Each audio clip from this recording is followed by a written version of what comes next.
Hello guys, it's Artnil Gaming, and in this video, we're going to get Valentina's Dark Nexus skin. We're going to use 35,000 MSC coins. Let's go. I didn't cure the pain. I harnessed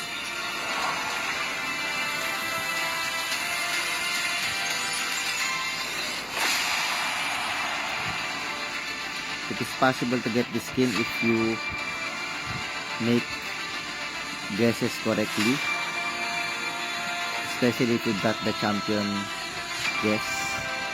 Congrats to SRG.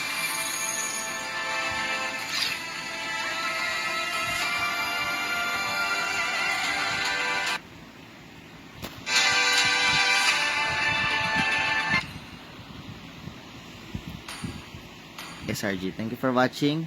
Bye bye.